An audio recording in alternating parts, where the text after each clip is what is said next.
हे भगवान, ये राजकुमारी लारा ने ध्रुव को कैसी चुनौती दे डाली। इस मायावी शेर की दहाड़ देख रहे हो? हाँ, इस मायावी शेर का सिर जैसे ही धड़ से अलग होता है तो ये शेर 2 और नए सिर पैदा कर लेता है। क्या?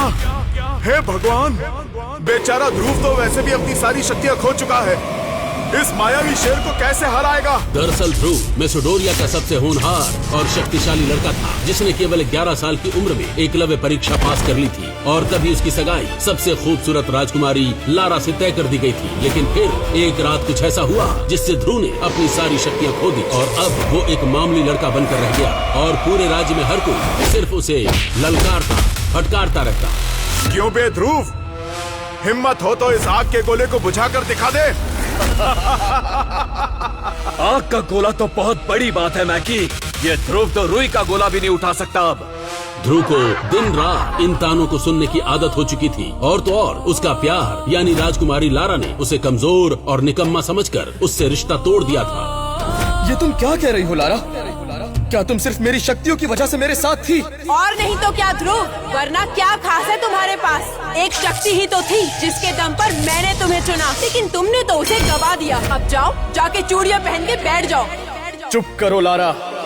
अगर मैं 11 साल की उम्र में सबसे कठिन परीक्षा पास करके एकलव्य बन सकता हूँ तो अपनी खोई हुई शक्तियाँ भी वापस ला सकता हूँ। ये सब कहने की बातें हैं ध्रुव। अगर सच में तुम्हारे अंदर कोई शक्ति बची है तो तुम मायावी शेर से मुकाबला करो और जीत कर दिखाओ। हो सकता है उसके बाद मैं तुम्हारे बारे में दोबारा सोच सकूं। राजकुमारी लारा के इस ऐलान से पूरे मेसोडोरिया में हलचल मच गई। हर कोई ये देखना चाहता था कि आखिर ध्रुव इस मुकाबले को कैसे जीतेगा। ये ध्रुव तो मायावी शेर के एक वार से चित हो जाएगा और उसके बाद राजकुमारी लारा इससे हमेशा के लिए रिश्ता तोड़ देगी। हाँ, ये ध्रुव तो बस आधे पल का मेहमान है मायावी शेर के आगे। मुकाबले से एक रात पहले ध्रुव बहुत बेचैन था। उसे कुछ समझ नहीं आ रहा था कि वो क्या करे। वो अपनी माँ की कब्र के पास बेबस बैठा आंसू बहा रहा था। माँ, अगर अगले 1 महीने में मेरी शक्तियाँ वापस नहीं आई तो मैं सच में अपनी जान ले लूंगा। हर रोज का ये अपमान नहीं सहन होता है मुझसे और मैं किसी से कुछ नहीं कह सकता क्योंकि मैं एक राजा का बेटा हूँ। कि तभी एक आवाज आई। तुमसे मिलकर खुशी हुई थी। क्या तुम मुझे सुन सकते हो? कौन? किसकी आवाज थी ये? कौन है यहाँ? कि तभी ध्रुव की ही अंगूठी से निकलते हुए एक आत्मा उसके सामने आ गई। लेकिन आखिर ये हुआ कैसे? तुम मेरी अंगूठी से बाहर कैसे आए? मेरा नाम विदुर है ध्रुव और अगर तुम चाहो तो मैं 1 हफ्ते के अंदर तुम्हें शक्तिशाली बना सकता हूँ। लेकिन तुम ये कैसे करोगे? मेरा जन्म ही उन शक्तियों के साथ हुआ था। मैं चांद की रोशनी से ऊर्जा ले सकता था, पहाड़ को हिला सकता था, पानी की गहराई तक जाकर भी सांस रोक सकता था। मैं बड़े से बड़े दानव को सिर्फ एक मुक्के से मार सकता था। मैं सब जानता हूँ। ध्रुव विदुर की बात सुनकर हैरान था कि तभी वहाँ से गुजर रहे लोगों ने ध्रुव का मजाक उड़ाते हुए कहा, ये लो, अब तो युवराज ध्रुव खुद से ही बातें कर रहे हैं। अरे चलो चलो, वरना कहीं युवराज ध्रुव को गुस्सा आ गया तो ये रोते हुए जाकर महाराज से शिकायत कर देंगे। ध्रुव की इतनी बेइज्जती के बावजूद ध्रुव खामोशी से माँ की समाधि पर बैठा रहा। आज तुम्हारी बेइज्जती का आखिरी दिन है ध्रुव। मैं तुम्हें 1 महीने के अंदर वापस शक्तिशाली बना दूंगा। विदुर की बात सुन ध्रुव चौंक गया। लेकिन कैसे भरोसा करूं मैं तुम पर? कैसे शक्तियाँ मिलेंगी मुझे? और पता नहीं तुम मुझे शक्तियाँ दिलाने के लिए मुझसे क्या क्या करवाओगे? खास कुछ नहीं, मैं तुम्हें तिलस्मी अमृत धारा बना कर दूंगा जिसके सिर्फ एक घूंट तुम्हें 100 हाथियों की शक्ति देगी ध्रुव। अमृत धारा? हाँ, अब बस वो जड़ी बूटियाँ इकट्ठी करो जो मैंने तुम्हें बताई है। ध्रुव ने बिना कुछ सोचे समझे शक्तियाँ मिलने के लालच में उस भूत विदुर की बातें मान ली और बाजार जाकर जड़ी बूटियाँ ढूंढने लगा, जहाँ वो इरा से टकरा गया जो उसकी काफी अच्छी दोस्त थी। ध्रुव, तुम यहाँ बाजार में क्यों आए हो? मैं कुछ जड़ी बूटियाँ लेने यहाँ आया हूँ, लेकिन मेरे पास पैसे कम पड़ गए हैं। तो पैसे मुझसे ले लो, लेकिन जड़ी बूटियाँ क्यों चाहिए तुम्हें? इरा को कुछ मत बताना ध्रुव, वरना मैं तुम्हारी मदद नहीं करूंगा। ध्रुव की अंगूठी में बैठे विदुर ने ध्रुव से कहा। तभी ध्रुव खामोश हो गया और शांति से अनमोल जड़ी बूटियां खरीदने लगा। ध्रुव को वहाँ मार्केट में एक अलग किस्म का पत्थर भी नजर आया और ध्रुव ने उसे हाथ में उठा लिया। अगर तुम्हें ये पसंद है तो ले लो, मैं इसके पैसे भी दे दूंगी। क्या सच में? पता नहीं क्यों, लेकिन ये पत्थर मुझे अपनी तरफ खींच रहा है। मैं तुम्हें महल जाते ही सारे पैसे लौटा दूंगा। मैं इस पत्थर से अपने पिता के लिए अपनी माँ की मूर्ति बनाऊंगा। इरा और ध्रुव साथ में ही थे कि तभी पीछे से एक आवाज आई। कितने गिरे हुए हो तुम ध्रुव। लारा ने तुम्हें तुम्हारी असली औकात दिखाई तो तुम आकर ईरा के पल्लू में छिप गए। तुम्हारी हिम्मत कैसे हुई मेरी ईरा के साथ घूमने की? तुम होते कौन हो मेरे और ध्रुव के बीच बोलने वाले? होना तो बहुत कुछ चाहता हूँ मेरी जान, लेकिन तुम मुझे कभी मौका ही नहीं देती हो। अपनी बकवास बंद करो मैकी, वरना जान से मार दूंगा तुम्हें। क्या मजाक है। मैंने सुना है कि तुम्हारी शादी टूट गई है ध्रुव। अपनी मंगेतर के साथ सुहागरात नहीं मना पाओगे, इसलिए मेरी ईरा पर डोरे डालकर फंसा रहे हो उसे। और कितनी लड़कियों को फंसाओगे ध्रुव? अपनी हद पार कर दी है तुमने मैकी, अब तुम्हें कोई नहीं बचा सकता। गुस्से में ध्रुव ने अचानक ही मैकी पर अपनी तलवार तान दी, लेकिन मैकी ने सिर्फ अपने हाथों से ही उस तलवार के 2 टुकड़े कर दिए और ध्रुव को अचानक ही धक्का देते हुए बाजार के बीचों बीच फेंक दिया। अब तुम तुम्हारी असली जगह पहुंच चुके हो ध्रुव, रास्ते के कीचड़ में।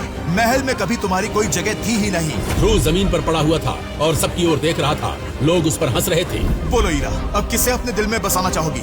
मैं तुम्हारे लिए एक खास ब्रेसलेट भी लाया हूँ, अपना लो मुझे और भूल जाओ इस कमजोर ध्रुव को। ध्रुव की बेइज्जती इरा से बर्दाश्त नहीं हुई और इरा ने बिना किसी हथियार के ही मैकी पर एक नीली रोशनी का वार किया, जिसे मैकी संभाल नहीं पाया और जमीन पर बेसुध हालत में गिर गया।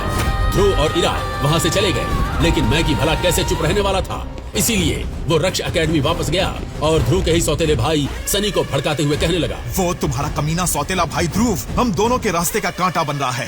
पहले उसने तुम्हारे प्यार लारा को फंसाया और अब मेरी ईरा पर डोरे डाल रहा है। उसका कुछ करना पड़ेगा सनी।